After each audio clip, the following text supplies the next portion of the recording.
Hello, everyone. Welcome to our second event of the Just Streets Safe and Equitable Mobility in Our Communities series. This series is co-sponsored by the Kirwan Institute on Race and Ethnicity.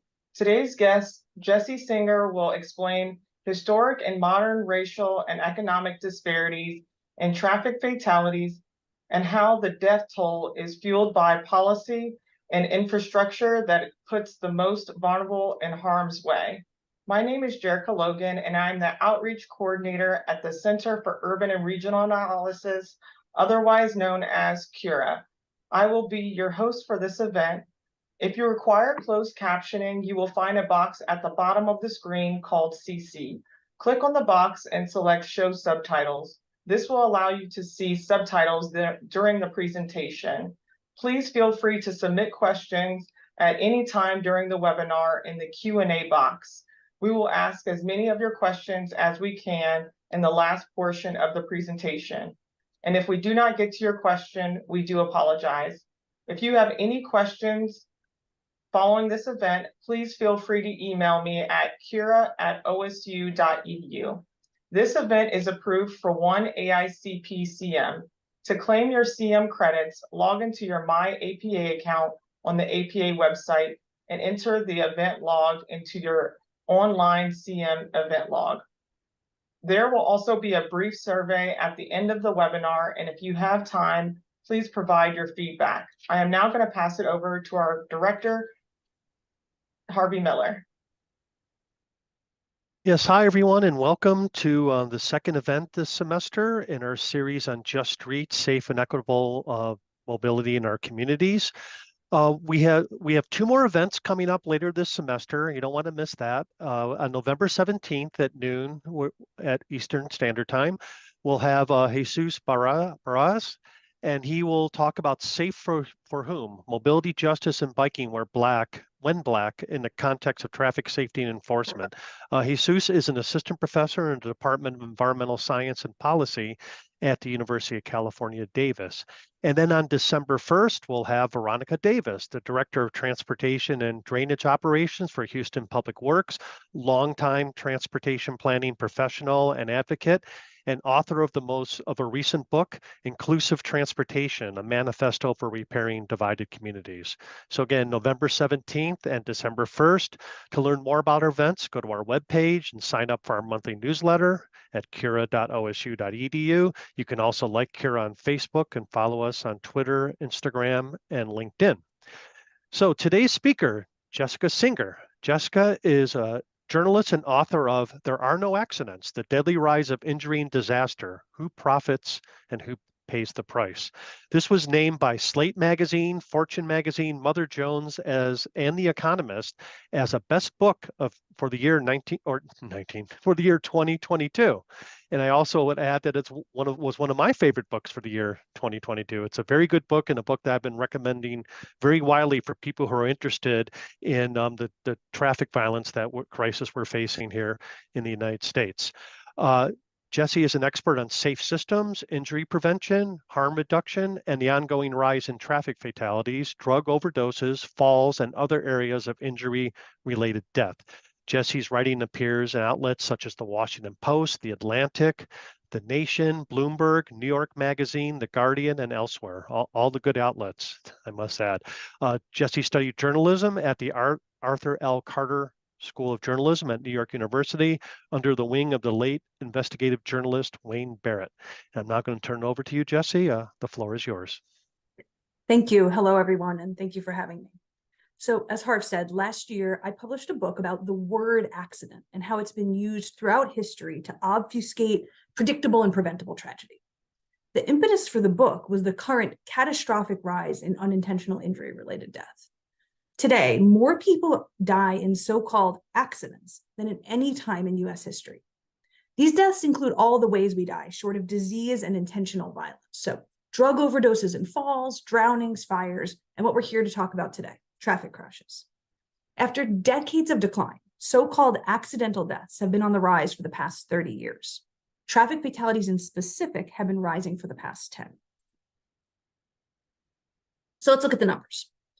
42,939 people were killed in traffic crashes in the US in 2021. 2.5 million people were injured to the point of needing medical treatment. Now, we call these accidents, and I want to be very clear. The fact that we call these accidents is both categorically incorrect and very intentional. We call these accidents because automakers, traffic engineers, and police have primed us since the advent of the automobile to understand these as accidents. Let me explain. Accidents, by definition, are supposed to be random and unpredictable. But if that were true, traffic fatalities would fall randomly and unpredictably across time and across the population. But this is not what happens. Rather, like clockwork, traffic fatalities rise every year that our vehicles get larger and heavier, that our income inequality grows steeper, and that we further suburbanize our most impoverished populations. And like clockwork, the people most likely to be killed are always of the same economic and racial demographics and from the same places. For example, people living where some of you all are in Ohio are twice as likely to be killed in traffic than people where I live in New York. And across the board, Black people, Indigenous people, and people living in America's poorest states and counties are dramatically more likely to be killed in traffic crashes. So there's nothing random or unpredictable here. Black and Indigenous people are not more accident prone. Ohioans are not worse drivers than people living in New York State. Rather, some people are exposed to more dangerous conditions than others, which is to say that policy decisions and unregulated corporate power lead to risk unequally distributed across the US. We often think of traffic crashes after each one as like a matter of personal responsibility, of being an attentive driver, of looking both ways before you cross the street, of wearing a helmet. But traffic crashes are actually a matter of risk exposure. And as these statistics show, we are not all exposed to the same risks. And let me offer perhaps the simplest evidence that I'm right. While traffic fatalities are on the rise in the US, traffic fatalities are declining in our peer nations. And in general, people are killed in traffic at a far lower rate in our peer nations than here. So either you believe that we are fundamentally worse at driving, walking, and biking than people in Europe or Japan, or you believe that conditions are different here. What's more, traffic fatalities in this country fell for decades before starting their recent rise. So either you believe that we suddenly got worse at driving, walking, and biking, or you believe that the conditions changed. Today, we're going to talk about why this is, why Black people and Indigenous people and people living in the poorest states and counties are more likely to be killed in traffic. And we're going to talk about the reason that we often disregard these racialized and class-based deaths as accidents. And we're going to talk about the history of how we got here, but I want to start with a look in the mirror. Before we can understand how powerful people have weaponized the idea of the accident and the belief that traffic deaths are just random and free from bias, we need to understand why we fall for it. When we talk about traffic fatalities, what we're talking about is a racialized, class-divided public slaughter for the financial benefit of automakers, for the convenience of local governments, and disguised by the idea that people die on America's roads because they made an unintentional mistake. To truly understand this, we need a better grasp on two ideas, one that commonly draws our focus after a traffic fatality and one that is commonly disregarded. We need to understand the difference between errors and conditions. So a human error is a mistake, and a dangerous condition is an environment. For example, to slip is a human error. Water left on the floor is a dangerous condition. To exceed the speed limit is a human error. A wide, straight road that induces high-speed driving is a dangerous condition. To jaywalk is a human error. But a bus stop without a crosswalk, that's a dangerous condition. What I'm talking about is the difference between the way people behave and how the conditions surrounding their behavior affects what happens next. Now, to stick with the wet floor example, you can slip anywhere with or without water left on the floor. But in the dangerous environment of a wet floor, you're going to fall harder and faster, you're less likely to be able to catch yourself, and you're more likely to get hurt. The same is true of the wide open road and the bus stop without a crosswalk. A driver can speed on any street, right?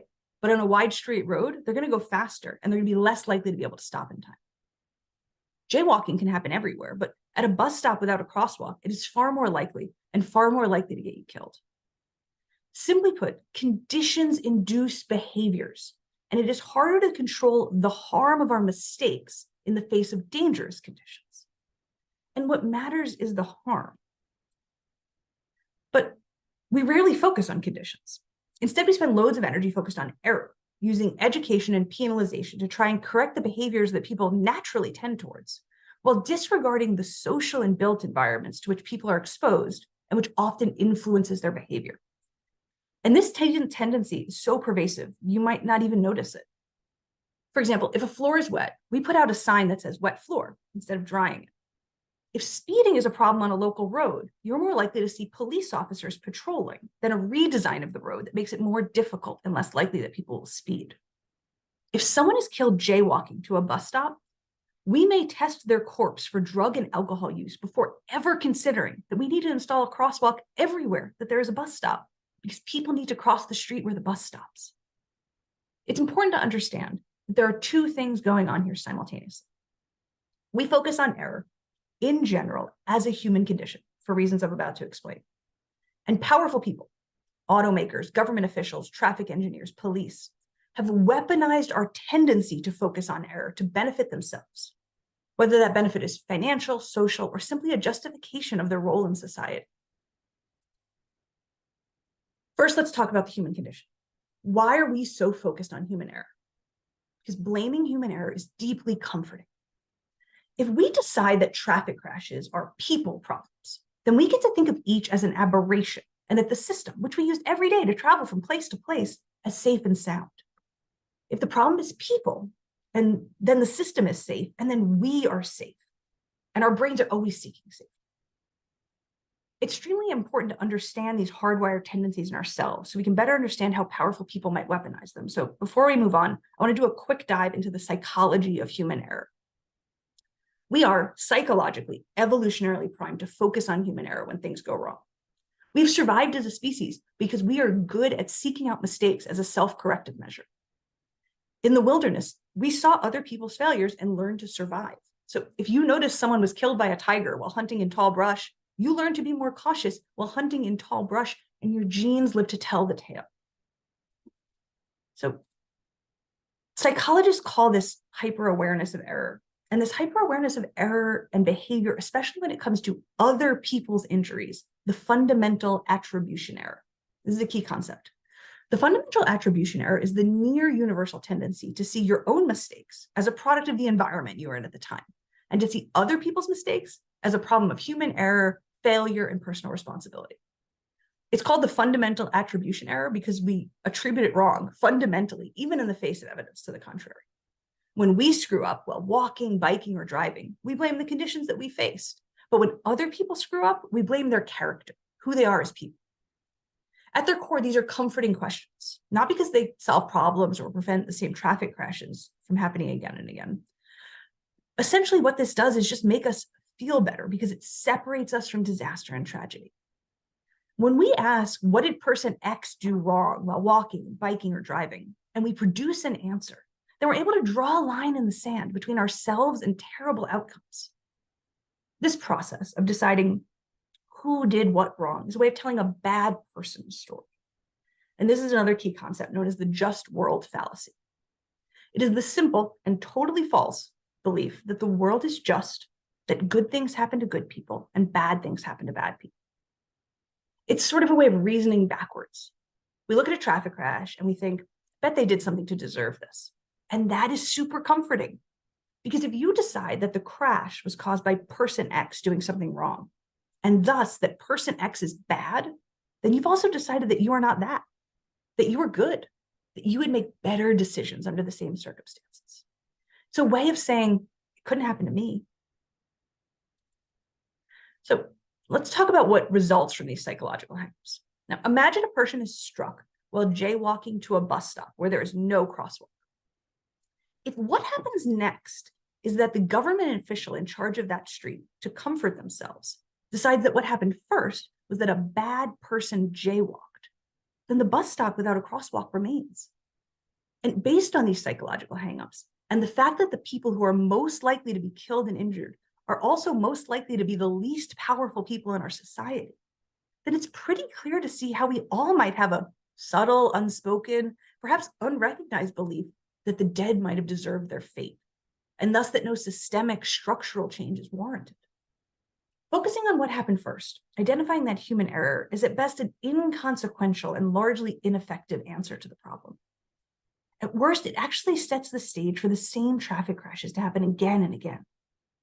And these tendencies, our biases and psychological hangups, are taken advantage of.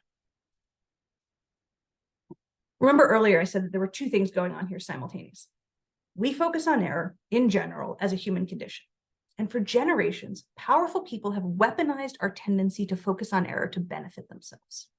Now, we can see this every day, like when a city's Department of Transportation spends millions on PSAs and billboard campaigns.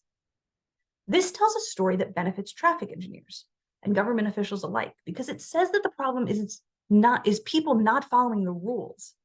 And that implies that traffic deaths are not the fault of engineers who design unsafe streets for high car throughput and for no one else. Or when a police department tickets drivers speeding on a highway. This tells a story that benefits police by justifying their existence. There are so many speeders, this says. We need police to catch them. But the truth is that we have reams of evidence as to what reduces speeding. And it's not police chasing a few drivers for going 120 miles an hour. It's speed-governed vehicles and narrowed roads that make drivers feel unsafe speeding.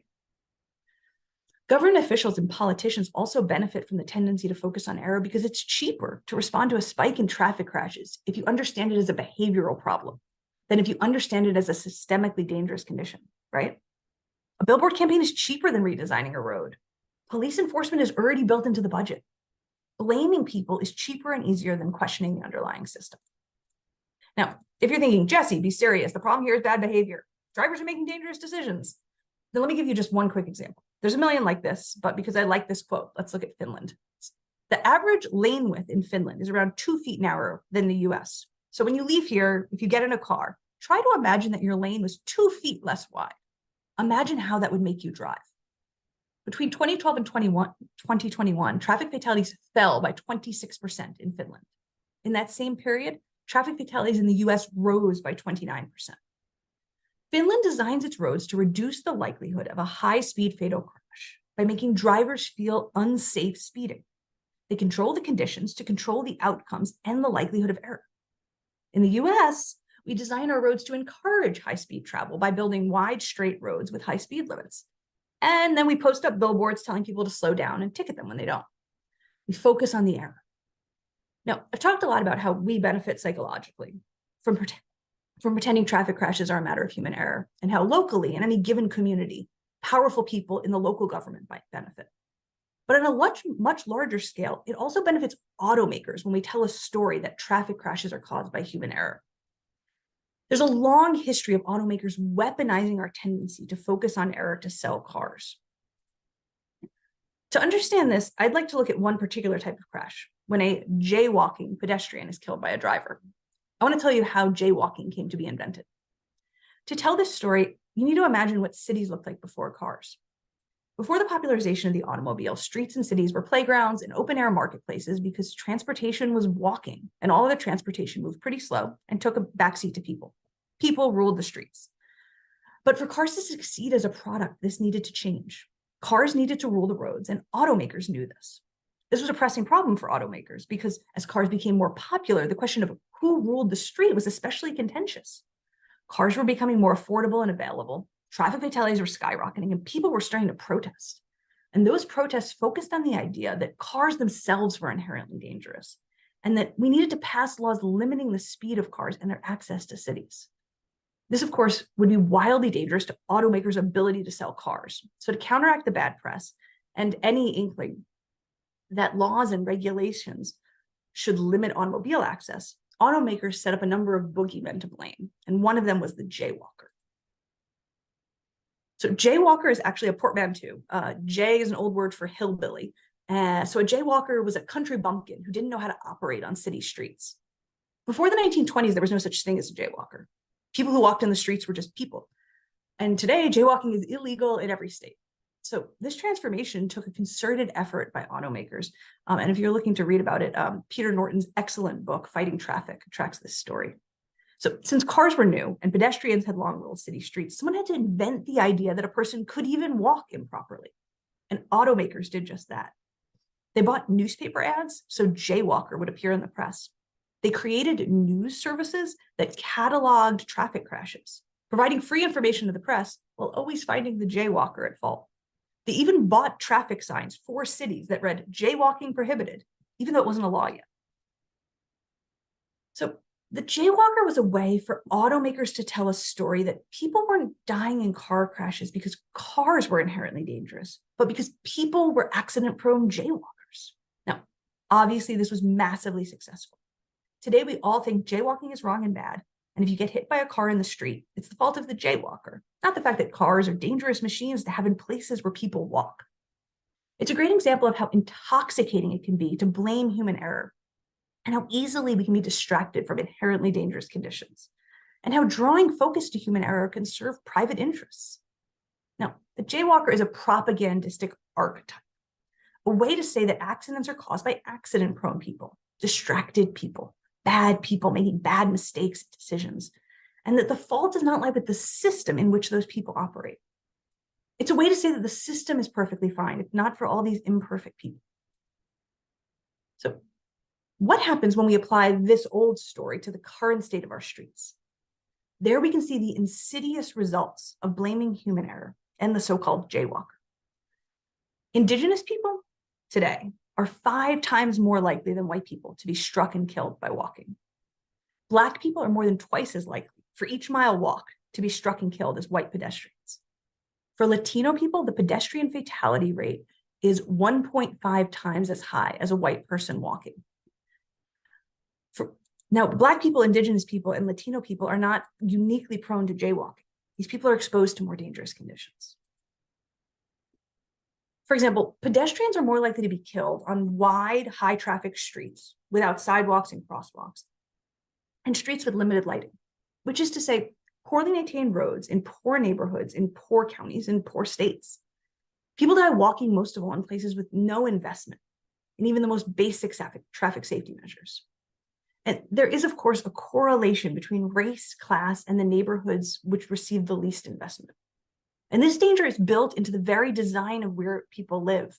This happens today, and this started 100 years ago. For example, redlining in the 1930s and 40s undermined Black homeownership.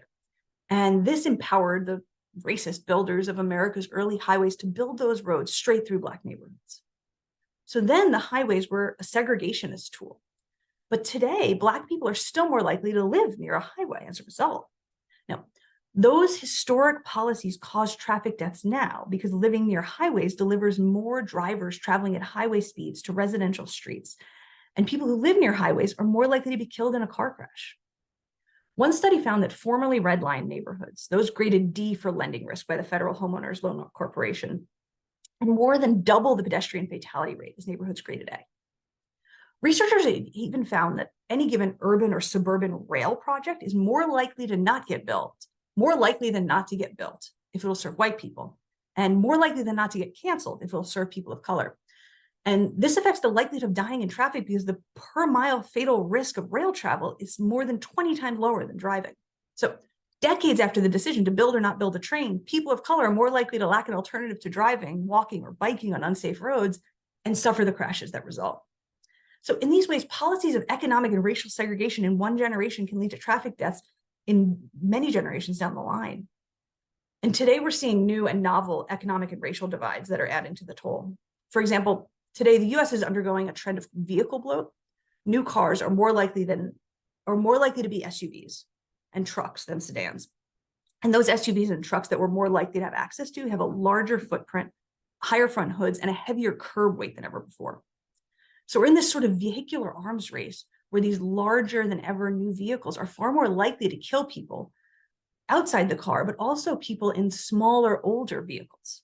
And the people most likely to drive SUVs and trucks are white and wealthy. And the people most likely to drive older, smaller cars are poor and not white. So this is also systemic, so separated from error and personal responsibility that you can map it. So this is what's known as the car death belt. 2 horizontal stretches across the Deep South and the Great Plains that see the highest rate of road fatalities in the country. The car death belt tracks with poverty, GDP, income, even the number of college graduates in the state. But if we ask the National Highway Traffic Safety Administration, which controls vehicle regulations, or even departments of transportation around the country, what is to be done about the rise in traffic fatalities in these places? Well, they can and do offer this. Drivers need to slow down. Pedestrians need to wear bright colors. Safety is a shared responsibility. Everyone needs to follow the rules of the road. Now, this is just the government leaning on our psychological hangups to pass the buck. The truth is that the condition of our roads and vehicles are explicitly stacked against certain people's survival. And the people in charge of those conditions, the only people who could change those conditions, insist that the problem is all of us. Now, I'd like to tell you one last story before we take questions. It's from Marietta, Georgia. So in the spring of 2010, a Black woman named Raquel Nelson got off a bus that stops directly in front of her apartment building with her 3 children. And she stood waiting to cross the 4-lane highway that stood between her and her home. Nelson's a single mom. She moved her family around by bus, like most of the people in her apartment building, because she couldn't afford a car. Now, even though there was an apartment building on one side of the street and a bus stop on the other, the nearest crosswalk to Nelson's home was a 20-minute walk up and back down the other side of the street. Like most people in her apartment building, Nelson walked her kids across the busy street instead of going 20 minutes out of her way.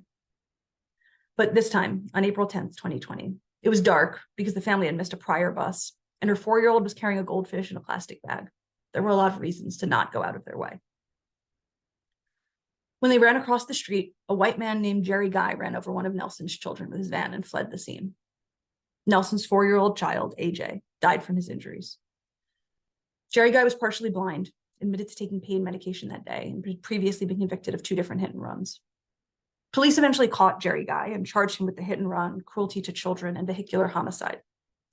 In time, a judge dropped all the charges but the hit and run. He was sentenced to 2 years in prison and ended up serving 6 months. But a judge also charged Raquel Nelson in her son's death with reckless conduct, with crossing the street somewhere other than a crosswalk, and shockingly, somehow, with vehicular homicide. There is no homicide-level crime for being a pedestrian, but the urge to blame Nelson was so powerful that the charge for killing someone with your car was applied. An all-white jury convicted Nelson, a Black woman, on the last charge. She faced up to 3 years in prison until her case attracted national media attention and a judge offered her a retrial. She ended up with a year's probation and 40 hours of community service for the crime of someone else killing her child. She would likely need to run across the 4-lane highway where her son died to reach the bus to attend that community service. Now, I wanted to tell you this story because I suspect you will feel angry at the driver, who, excuse my language, was a real piece of shit. And the judge in the case as well, who was also a real piece of shit. Perhaps you're even angry at Raquel Nelson, who was totally innocent, but you do you. And I want to tell you that this anger is the wrong place to focus your energy. As we challenge the racist and classist laws and planning policies that created the current deeply divided state of risk on our roads, we need to train our focus at a higher level than individual pieces of shit.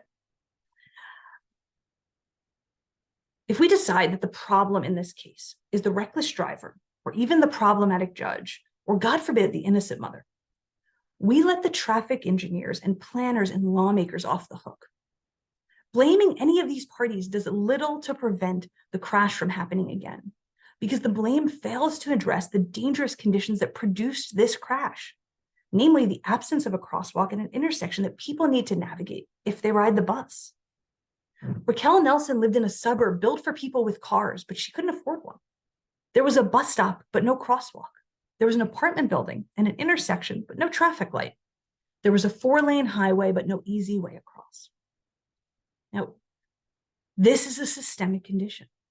As many as 1 in every 4 times a pedestrian is hit by a driver in the Atlanta, Georgia area, the crash occurs within 100 feet of a bus stop. Expand the radius to within 300 feet of a bus stop, and you've accounted for nearly half of pedestrian crashes. But Georgia and Atlanta are included in both Georgia and Atlanta are included in the state and the city list of the top 20 most dangerous places in the US for pedestrians, year after year.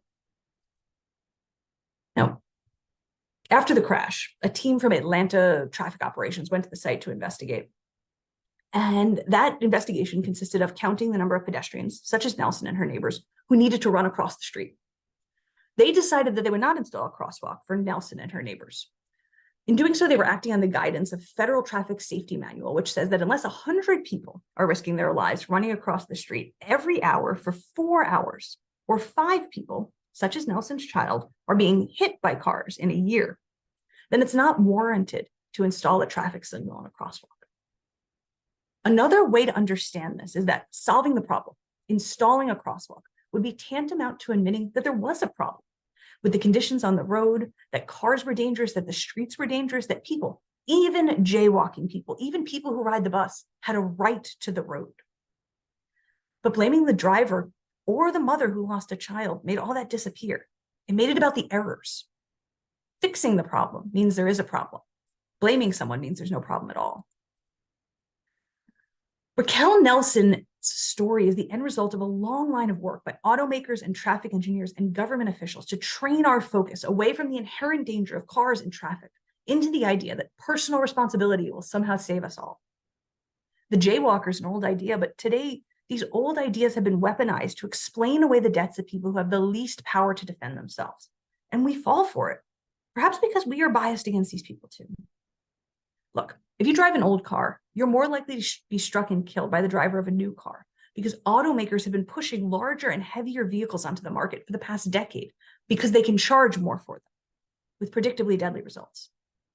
If you don't own a car, if you walk or bike or take the bus, you are more likely to be struck and killed by a driver because the government does not design roads for you, only for cars, even though you have no choice but to use those roads.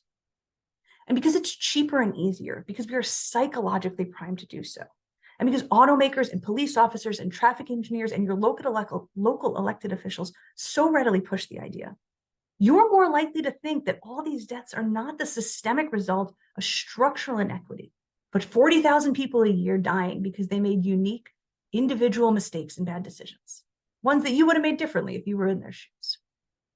Until we start to resist that crutch of blaming human error, we will keep losing this fight and keep losing our neighbors. Okay, thank you very much. My name is Jessie Singer. I'm the author of a book called There Are No Accidents, and it was a pleasure to talk to you all today. I will take some questions now. Okay, thank you, Jessie. That's the kind of straightforward kind of approach that makes your book so powerful. So I'd like to jump into some questions here, and I'm going to encourage people in the audience to also submit questions. And we already have some queued up, but I think I'll start with just a few. Let's start with Vision Zero. You know, Vision Zero efforts are very popular. We have one here in Columbus. I know you probably don't know much about what's going on here, and I wouldn't ask you to comment on that. But I do want you to comment on the intention of Vision Zero and how it's implemented. You know, Vision Zero, as envisioned in Sweden, was an attempt to shift the responsibility away from blaming individuals and instead shifting responsibility to government officials and traffic engineers who created the conditions that lead to high rates of deaths on roads. But it doesn't seem to be making as much progress here in the United States. I'm wondering if you could comment on what you know about Vision Zero efforts in the US and where they're failing. Yeah, I live in one of the places where they're failing, here in New York City. We're going backwards. Traffic fatalities continue to rise. And there are a lot of things going on here, but I think it's important to specifically talk about the Vision Zero part. What's failing about implementation? And that is, in the US, by and large, outside of a few exceptions, Vision Zero is a marketing slogan. Essentially, it was a new logo and name for what traffic safety has always been predicated on in the US, which is the 3 E's: education, enforcement, and engineering. Now, 2 of those 3 E's are human error responses. Education and enforcement essentially say the problem here is that people don't know enough, or the problem here is that people behave. And then one of those things, engineering, is about changing the conditions that people operate on. So essentially, in the US, all we did was rebrand the 3 E's, call it a different thing, and keep doing everything else the same. This fails to be what they called in Sweden and in places that have seen success with Vision Zero, a safe systems approach. Now, a safe systems approach puts aside education and enforcement and instead builds a system that assumes people are fools and makes it foolproof in that sense. it assumes mistakes, it assumes errors. And instead of trying to correct errors or perfect people, it cushions the blow of those mistakes. It reduces the kinetic speed, for example, that any crash could occur at. So that when someone does make a mistake, when they're not paying attention, when they're not looking where they're going, when they screw up, it's less likely to be deadly. It's about reducing impact, potential harm, making the whole system safer so that people can make mistakes. And part of that accepts that people are going to make mistakes. We are going to be dumb. We are going to be not paying attention. We are going to be distracted. So I think that's a big part of it. And I think fundamental to the US just rebranding Vision Zero is the idea that we refuse to give up the idea that one can have 3 priorities.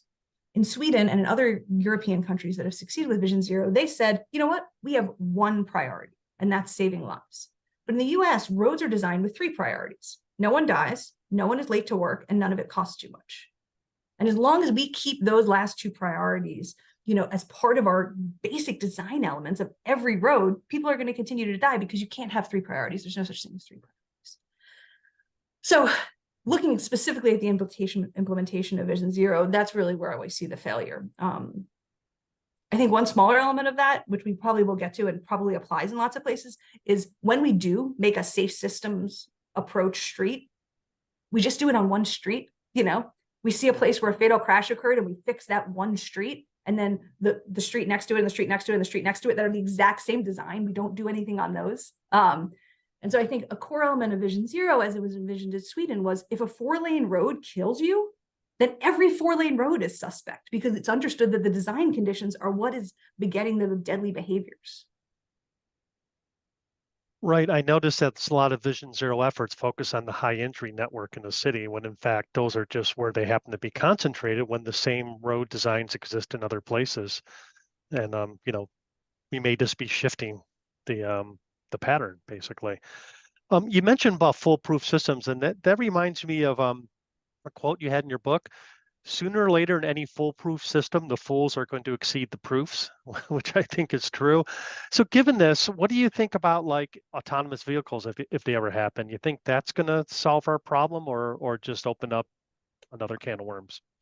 I love talking about this. One, I don't think it's ever going to happen. I think we've heard a decade of promises about how the tech was going to get here, I think last year. And it's nowhere near there. But even putting that aside, I think autonomous vehicles are a really interesting thing. And again, we all fell for it for a really specific reason. Autonomous vehicles were advertised as a cure for the nut behind the wheel. They were sold on a human error premise that the cause of traffic fatalities, the reason we die in traffic fatalities is not that cars are inherently dangerous or that streets are designed in an inherently way that, a way that is inherently dangerous and produces constant conflict, but that the problem was us drivers who were nuts. It was human error, it was driver error. And all the AI companies were like, driver error is the cause of 96% of traffic crashes. So we need autonomous vehicles. And we fell for it because of all these psychological hangups that I've talked about, that we do want to blame the people who, have made the mistake, were closest to the disaster. Of course, this isn't true. The dangerous conditions of our roads will remain the same. And we see in all these places that are actually testing out autonomous vehicles, a rather high rate of, dangerous crashes, whether it's the failures of Elon Musk's Tesla systems, striking pedestrians, or the recent data out of San Francisco's tests with the Cruise autonomous taxis, this is just another example of automakers selling us the idea that the problem isn't cars, that the problem is people. And this time robot people will solve it. So I feel like this is not only not going to work, even if the technology ever got there, it just continues on the same path of believing that the problem isn't the system we've set up, but a few people who suck at driving. And speaking of automobiles, you do mention, the larger size of vehicles, how fast they can go, at speeds that greatly exceed, legal limits in the United States. They're designed to break the law, essentially. And, higher front ends that can hit you higher up in your body and cause more damage. But automobiles today are designed with lots of safety features: seat belts, airbags, crush zones, dashboard designs that protect people inside the vehicle. What would you change to protect people outside the vehicle when it comes to automobiles? mean, what safety features would you like to see? Yeah, this is huge. And this is interesting. I was talking about how traffic fatalities fell in this country for decades and have been rising for the last 10 years. Much of that fall can be attributed to when we started regulating safety features into vehicles, when we made seatbelts and airbags and soft dashboards and crush zones mandatory. And what we did in that was we made things a lot safer for drivers. And now they're getting less safe for drivers. We can talk about that too, but they're also getting much less safe for pedestrians. So basic technology, some of the stuff is stuff that we could easily, and I want to call out Pete Buttigieg here, who has totally failed as the leader of the US DOT to take up the potential regulatory mandate of the National Highway Traffic Safety Administration. NHTSA should be passing so many regulations that we're not. And there's some really basic stuff, automatic emergency braking, and pedestrian detection, which to their credit, they just started the regulatory process on, but also driver alcohol detection systems. There's now amazing tech that can tell whether the driver is drunk without a breathalyzer. Pedestrian section, something they have in Europe and Japan, outer airbags. So airbags that cushion the front of the vehicle. And then there's other stuff that I think we are too cowardly in this country to take on, but that is the reason that traffic fatalities are declining in our peer countries. Vehicles that are smaller, that are lighter, and that are speed governed with intelligent speed assist. We do those three things, we save tens of thousands of lives automatically. And I want to ask one more question before I turn it over to Jerica to get some audience questions. But this is one, I'm biased because I'm a geographer and do GIS and mapping. But in your book, you talk about some of the efforts to map traffic violence. For example, you tell the story in the 1920s how the City Club of New York mapped children killed by automobiles in Manhattan, and they called it the Municipal Murder Map Project to show you a way different mindset back then. And you also mentioned the work of geographer William Bunge, and his maps of Detroit with provocative titles such as "Where White Commuters are Running Over Black Children." So, this was powerful attempts to use the patterns that we see, the spatial patterns we see in crashes, to convince people that there are no accidents. There's something going on here. In our own work, and I want to put a link for the audience in the chat there. That's a work that was done by Dr. Jonathan Stiles, who used to be a postdoc in Cura, now is at Columbia University. And if you look at some of the maps of those cities, you see clear systematic patterns that vary by neighborhood and vary by infrastructure. So I guess I would like to hear some of your advice for the geographers, the mappers, the GIS people out there in the audience who are working on this topic. How do we convey this information in a powerful and actionable way? I mean, the patterns seem clear to me, but how do we convince people through this powerful technology that there's something going on here? I'm also going to share a link to a mapping project I worked on. Oh, that's not a good link. You can copy and paste it. But Spatial Equity NYC here in New York that I worked on with transportation alternatives. And I think, the reason I called out the maps that you said in the book, and this really would be my advice for folks, is that I called out these maps in particular because they're not neutral. And I often find, with GIS folks, with folks who are with geographers and mapping, that maps are too neutral. They often seem to say, look at all this bad stuff without a why and a what to do about it.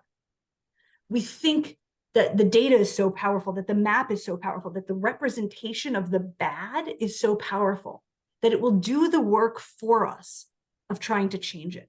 And I think that that's kind of, that's a big gap, that like the data isn't enough. We are constantly overwhelmed with how horrible the world is. We can see that every day in a million different ways. And so the fact that it's in a map might point out the ways that it appears systemic.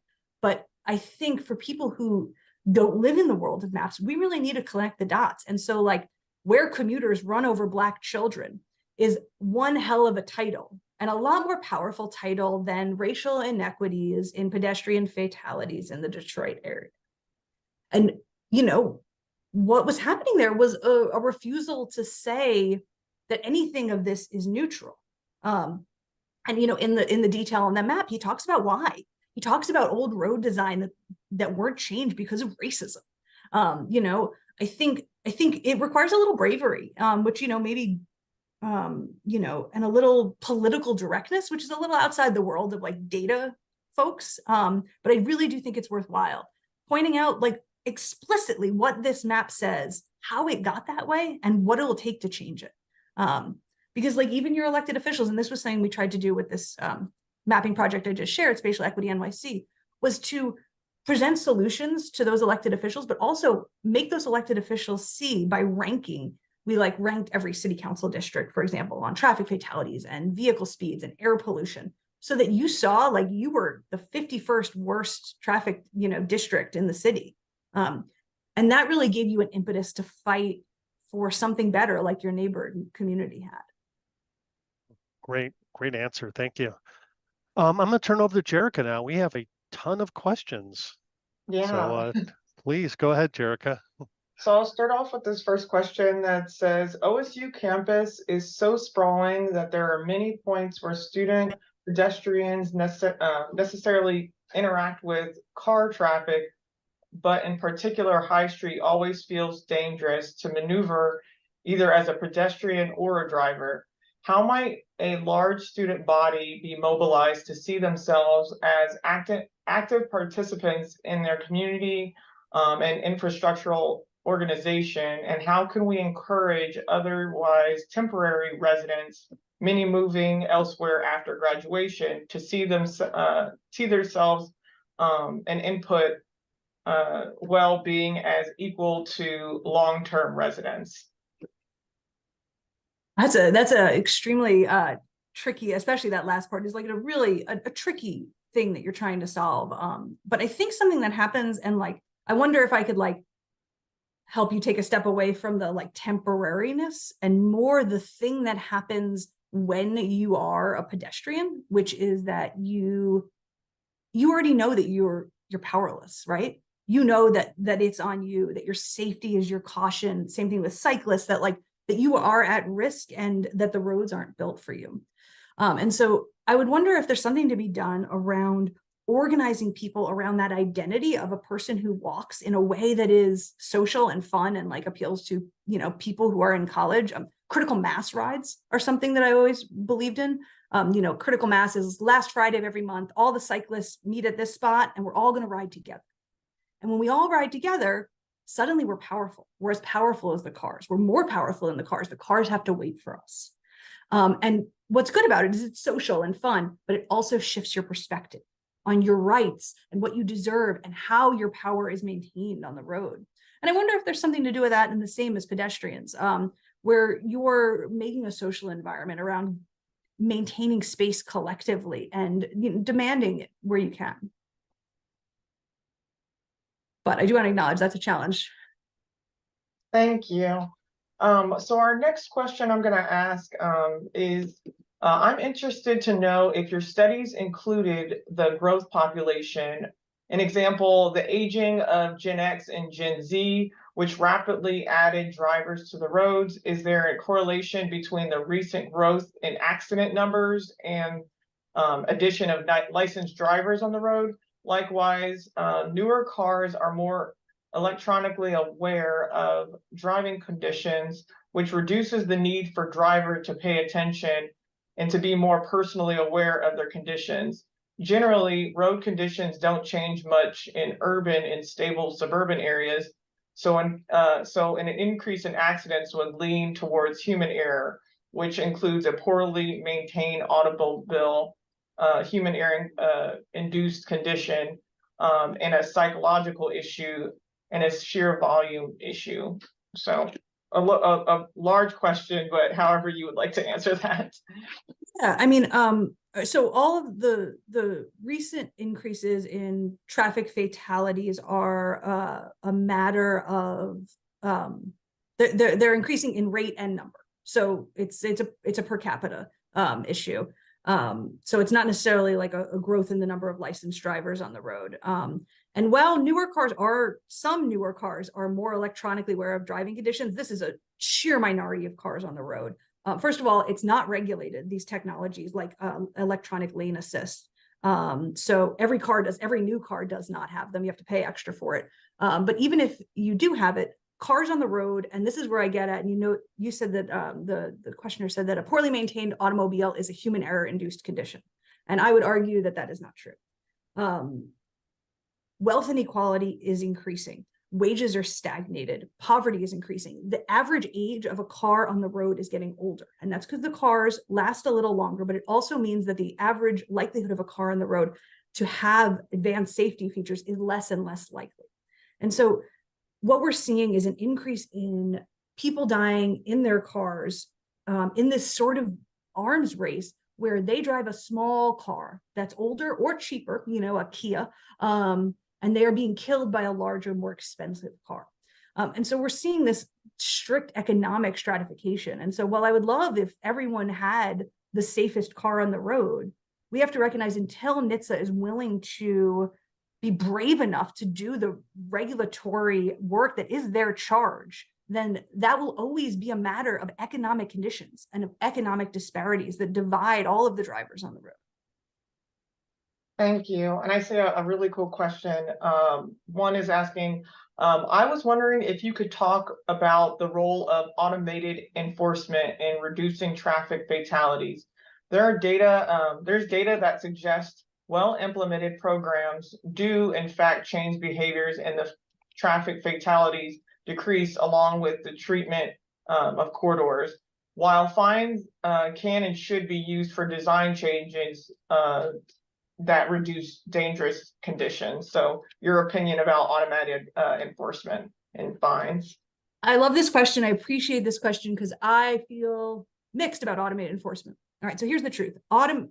Police enforcement does not work very well to reduce traffic fatalities. Automated enforcement done right is extremely effective. It does not have to have a big fine. New York City's probably got the most effective speed camera program in the country. The fine is $50 for this to work. The difference, the reason police enforcement doesn't work, automated enforcement does work, is guarantee of punishment. Now, even the Department of Justice will tell you that level of punishment, the degree of punishment does not matter in recidivism. The thing that matters is the guarantee of punishment. If you guarantee people are going to get caught, they're much less likely to do something. So this is what I feel tricky about. Automated enforcement works, but if we know our streets are designed to induce errors, and that we know this across the board, then we are catching people in a trap with some of our automated enforcement, right? If a road is designed to encourage speeding and there's a speed camera on it, now that speed camera may reduce the likelihood of traffic fatalities, reduce speeding, but also it induces speeding. And so something I like to talk about with automated enforcement is that the fine should be income graduated. The fines should be forced to go directly to the road on which the traffic violation occurred, into redesigning that road. But also that these camera systems should be time limited, and that departments of transportation should be on the hook if summonses do not reduce over time. So if you put a speed camera on a road and 1 year later that speed camera is issuing the same number of speeding tickets, then that's the fault of the Department of Transportation, who has created a road that induces speeding and failed to correct it. So we need to create systems that penalize the traffic engineers so that when automated enforcement is not reducing violations over time, those departments are on the hook for failing to design safe roads. Perfect. So we probably have enough time for only about 2 more questions. The next question I'm going to ask is, you touched heavily on racial inequities. Can you touch a little on gender inequities and pedestrian injuries and fatalities? That's a great question that I don't know offhand. I am not certain that the numbers are cut and dry, but I'm going to go look them up as soon as we get out of here. But I would say a few things. Women are more likely to take public transportation and travel at the most travel in the middle of the day, which would expose them to more dangerous conditions. Though I would suspect men are more likely to travel late at night, which is a high point for pedestrian crashes.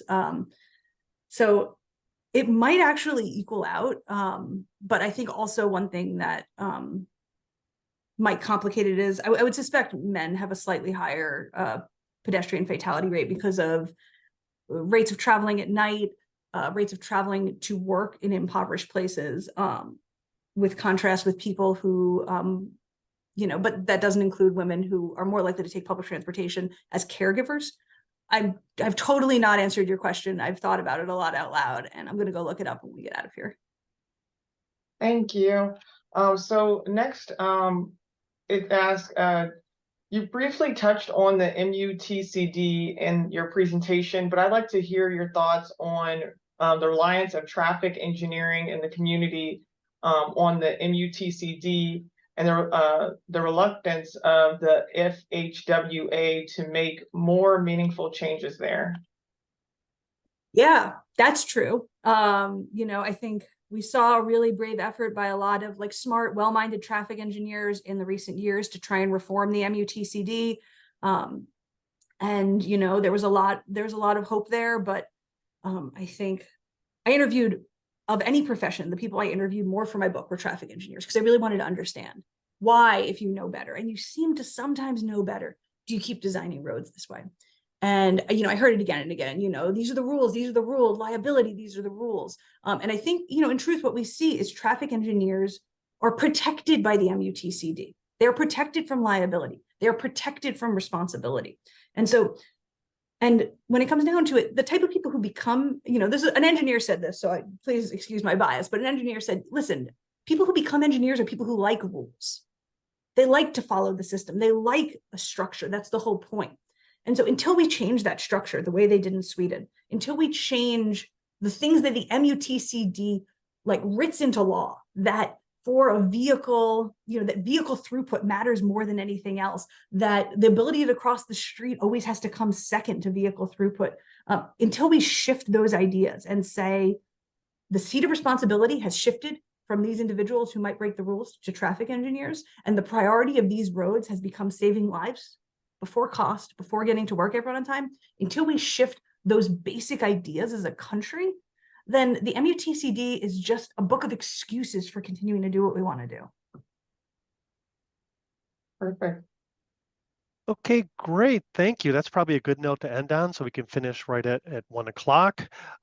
Just a reminder to the audience that we have 2 more events coming up, Jesus Barreas and also Veronica Davis. So come to kira.osu.edu and sign up for our newsletter and Facebook and LinkedIn and Twitter and all those places. You don't want to miss any of the exciting events that are happening at your friendly neighborhood Center for Urban and Regional Analysis. Jerica just turned her camera off, but I wanted to say, have the Kira family all join us and welcome in saying goodbye to Jerica. She's actually leaving Kira to work for the Ohio Railroad Commission to work on very important infrastructure projects that'll improve safety at road crossings and rail crossings in Ohio. So in the future, when you don't get hit by a train, you'll have Jerica to thank. So thank you, Jerica, for your impact on Kira, and everyone else, stay tuned. We'll continue moving on. Okay, goodbye, everyone. Thank you, Jessie. Great talk. And everyone, in the meantime, be careful out there. Goodbye. Thank you so much for having me.